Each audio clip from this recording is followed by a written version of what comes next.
everyone, and welcome to another video. Today I will be sharing how I crochet these adorable octopuses amigurumis.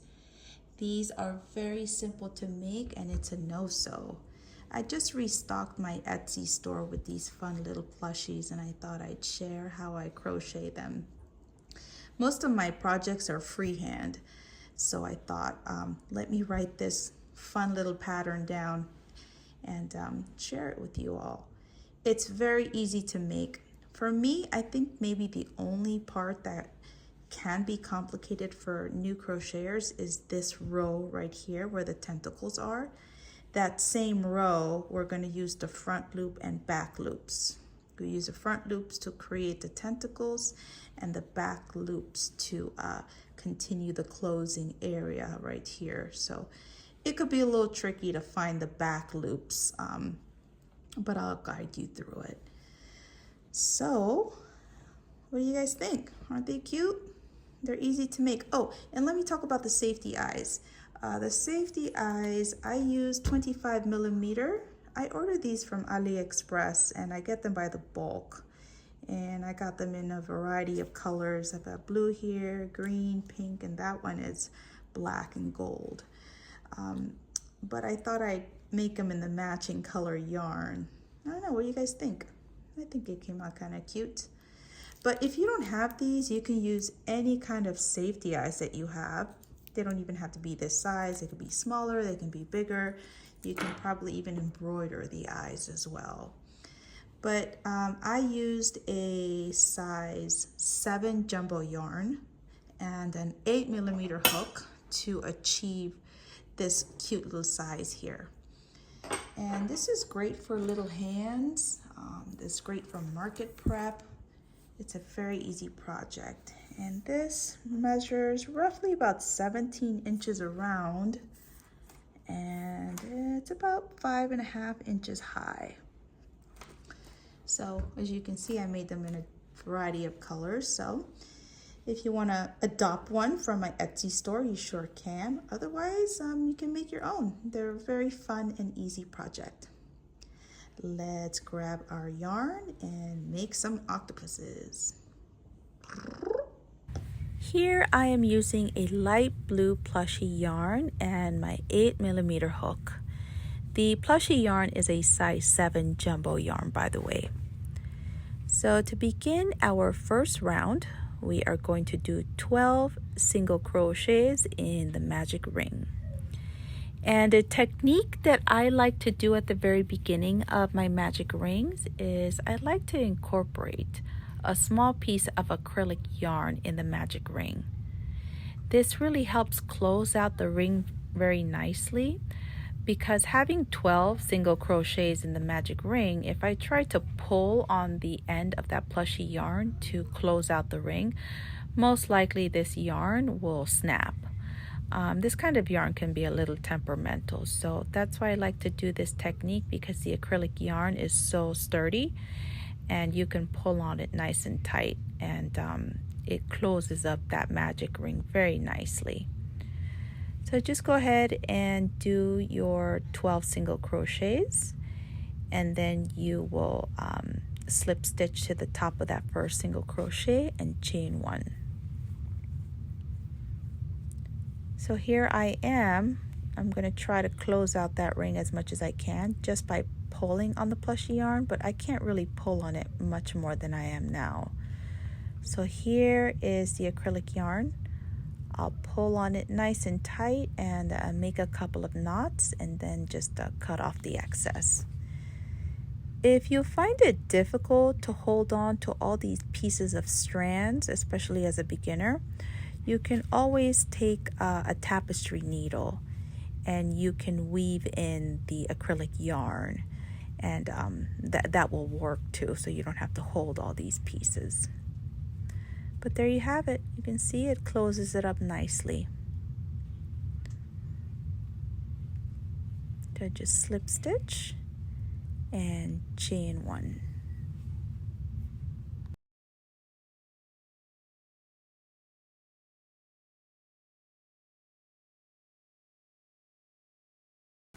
To begin round 2, we are going to do a single crochet in the first stitch and an increase in the second stitch. An increase is 2 single crochets in the same stitch. Repeat this pattern all the way around, completing a total of 18 single crochets for round 2.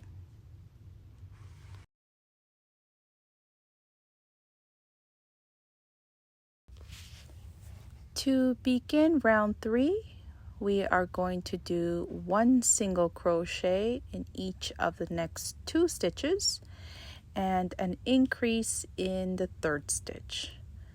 1 single crochet, 1 single crochet, and an increase. Repeat this all the way around until you have a total of 24 single crochets for this round.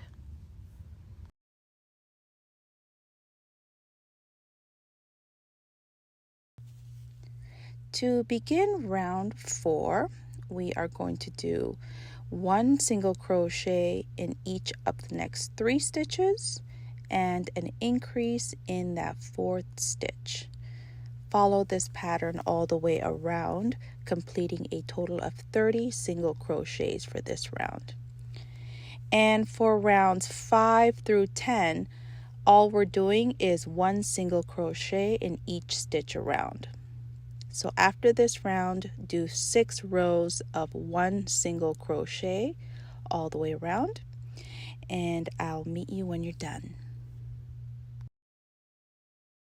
Here I am approaching the end of round 10, and to begin round 11, we're going to do a decrease round. So in this round, we're going to do 1 single crochet in each of the next 3 stitches, and then a decrease. A decrease is combining 2 stitches into 1. So go ahead and complete this pattern all the way around until you have a total of 24 single crochets for this round.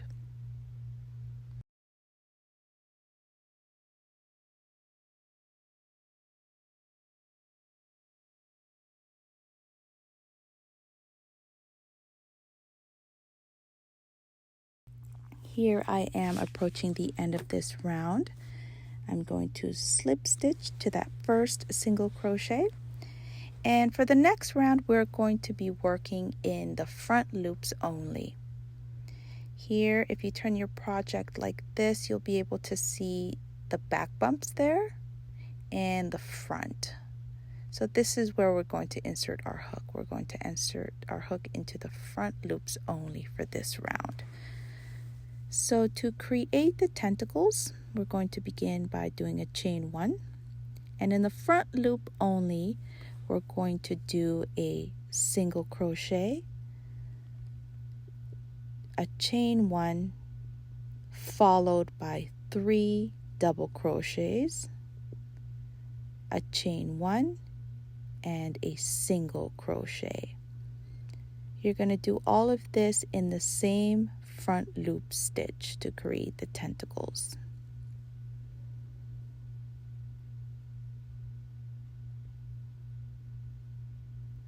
And there you have it. There is our first tentacle. And then we're going to do 1 single crochet in each of the next 2 front loop stitches.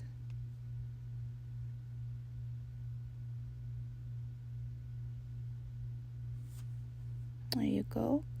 I hope you're able to see where I'm inserting my hook. I know it can be a little, a little tricky to see, especially for beginners. But I'm inserting my hook in this portion of the stitch. That right there, that's the front loop. So we're not going to enter through the front and back, just the front loop there. So let's make another tentacle together.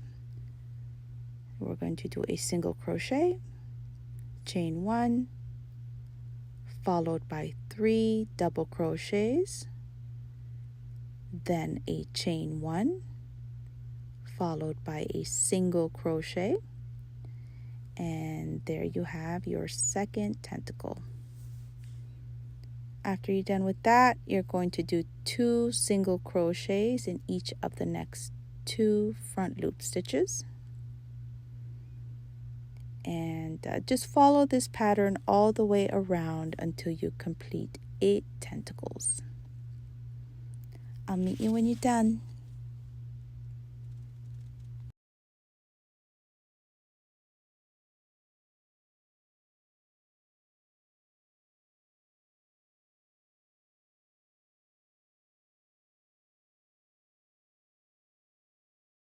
Here I am approaching the end of this row, and the next round is a decrease round, and we're going to be working in the back loops of our previous round.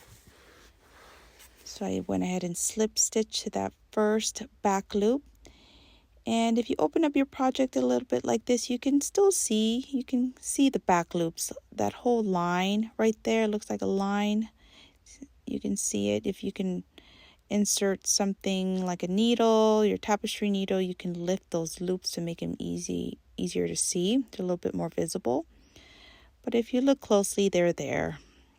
Like I mentioned before, I know this part could be a little tricky, but if you just look closely, you can use a tapestry needle to kind of lift the bumps so it'll be easier to insert your hook. So now what we're going to do before we start our round, I'm going to insert the safety eyes. So here are my safety eyes that I used, and I customized the silver glitter there. All I did was cut a circle, probably this in the size of a quarter, and I used this very pretty glitter sheet. I purchased this on Amazon. It was like a pack of 10, I think, for like $3. But as you can see, one sheet will go a very long way. So I just eyeballed it. It looks like it's in the size of a quarter. I made a little circle in the middle as well, and I just insert it and create that pretty looking eye. I love customizing the safety eye. Sometimes I'll put like little charms in there to add a little bit of sparkle. But that's how I created this look. And to insert the safety eyes, I'm going to put, I personally like it in between rows 7 and 8. So there's it is. I'm just going to insert the safety eyes between rows 7 and 8. I mean, you can customize it however you would like. It doesn't have to be like this. You can put them closer together. You can put them farther apart. But I put them in between those rows and about 4 to 5 stitches apart. So when I find a spot to put my safety eyes, I'll pop in the backing. Now these backings are really, really hard to put on. And I know they have special tools to properly apply them, but I don't have anything fancy like that. I'm going to show you in a second how I put my safety eyes on. But once I pop them in where I feel they look all right, see, they're really hard. And I know they're popped in, but it's not secured. This is not very safe. If a kid were to pull on that, it'll come right off. So what I do is I actually use a lug nut here. I just went through my husband's box of tools, and I found this lug nut that seems to be a perfect fit. And I use that and I press it down, and it snaps in beautifully. And see, I don't know if you can tell, but there's a little bit more of a point, and it went down further, so it's really secured on there very, very well. See, that one isn't. The other one was done by hand, but you can see that it's not secured on very well. So this is just my little trick on how to put on the safety eyes. I know there's fancy tools out there for this kind of stuff, but I don't have anything like that on hand. So this seems to work for me.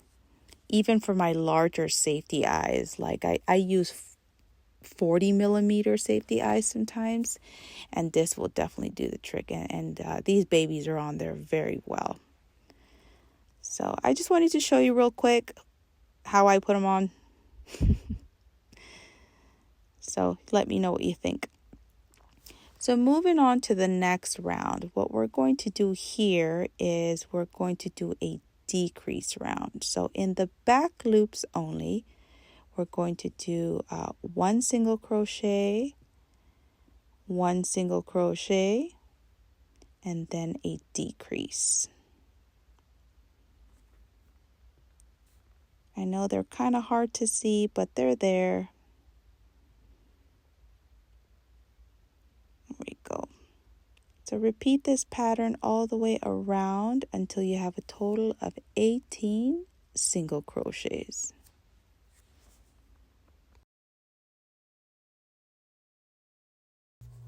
Here I am approaching the end of this round. I'm going to slip stitch and chain one. So the next round, we're going to do another decrease round, and we're going to do one single crochet and a decrease. One single crochet in the next stitch and a decrease. Just repeat this all the way around until you have a total of 12 single crochets.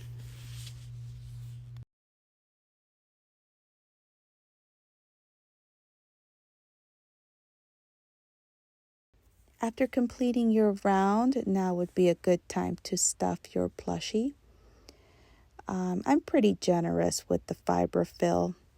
I like to create my plushies a little bit more on the firm side, but it's up to you. You can put as much as you'd like.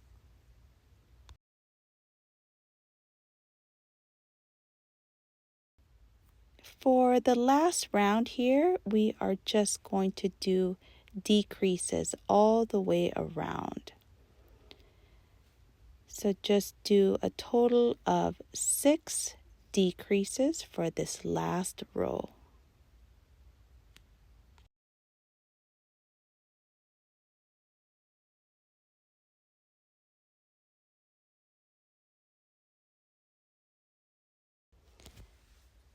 To close off that small ring there, I attach my tapestry needle to the end of my long strand there, and I'm going to insert the needle into the front loops of that last round.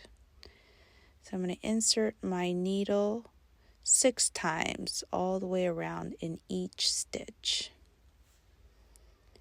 And after I'm done doing that, I'll gently pull and it will close up that ring nicely.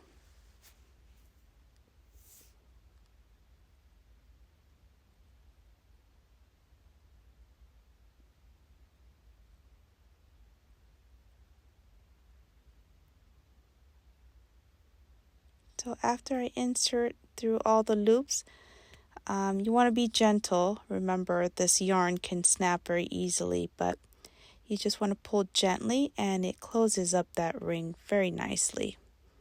And then what I'm doing here is I just randomly weave in my ends there, but I do take the opportunity to kind of close up some of the gaps that I see there. A lot of those gaps are from the decreases in some of those rounds. Sometimes the gap can be a little large, and I'll just kind of just sew it through and close it up a little bit.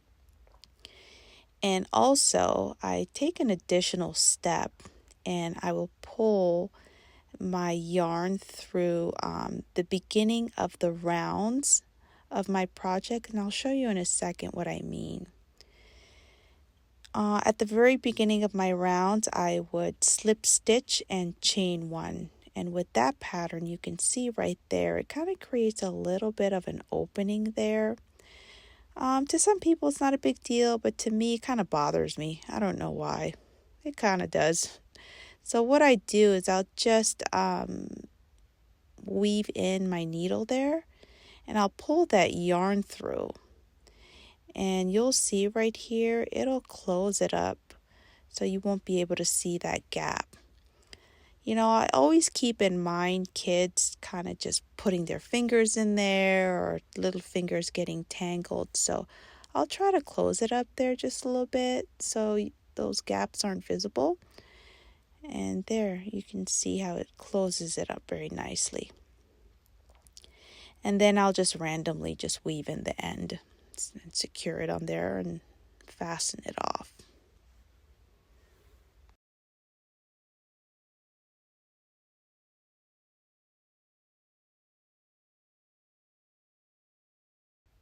For the final step, we are going to add the blush. This step is totally optional. You don't have to add the blush, but it's very simple to add, and I think it gives it a little bit more cuteness and character. I use this tool. This is a 6-inch upholstery needle I purchased on Amazon, or you can use a Tapestry needle, but this longer needle makes it easier to embroider the blush. So to add the blush, I'm going to insert my needle from the bottom of my project and exit out the stitch nearest to the safety eyes. And then I'll go over 2 stitches, and I usually add 2 strands of blush on each side just to give it a little bit more fullness. But really, it's up to you, it's your preference. And then after I add the second strand on there, I'll go over to the other side. And as you can see, the size of the needle makes it very easy to embroider the blush. So I'll repeat the step on the other side. I'll go over 2 stitches and add 2 strands of blush. This tool is really, really awesome. I also have a 12-inch upholstery needle that I use for bigger projects, for larger plushies, and it's really worth the purchase. So there you have it. It's very simple to add the blush. That's all it takes. So from here, I'll just create a couple of knots and hide my tails on the inside.